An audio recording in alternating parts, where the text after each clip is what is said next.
Then LG TV.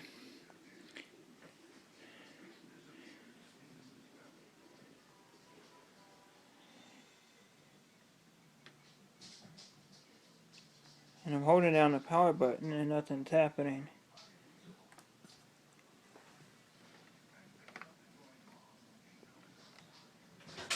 Let's see what happens.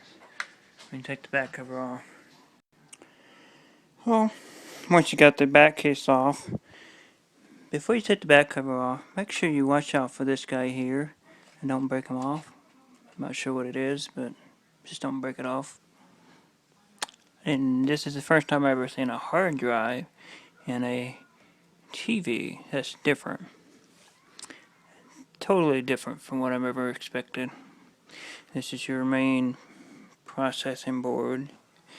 Your digital board here, but this would be, I guess, your motherboard. That's wild. That's pretty neat. And onto your power supply board. You see this guy right here? He's already swelled up. This one's fine. This guy's swelled up. This guy's swelled up as well. This one here is a 220 microfarad 10 volt. This one is, I can't really see it.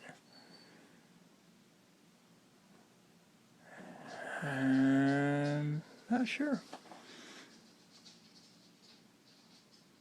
Because the thing cuts off before you can get to it.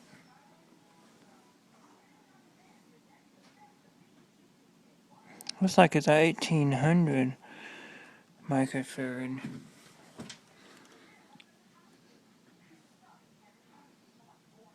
Yeah, 1800 microfarad 25 volt capacitor. That's bad.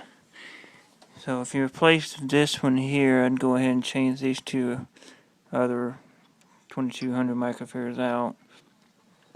And you got to change that guy out as well. Notice this burnt spot here.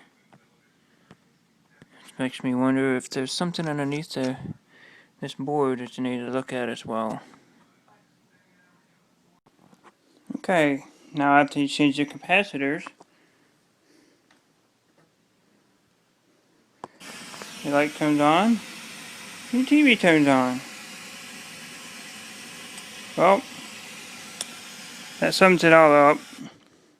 Thanks for watching, subscribe, and I do TV repair, so if you want to send me your TV power supply, there's a Facebook page that'll be in the description. Contact me on that, and we'll see about getting your power supply fixed. I'll see you guys later.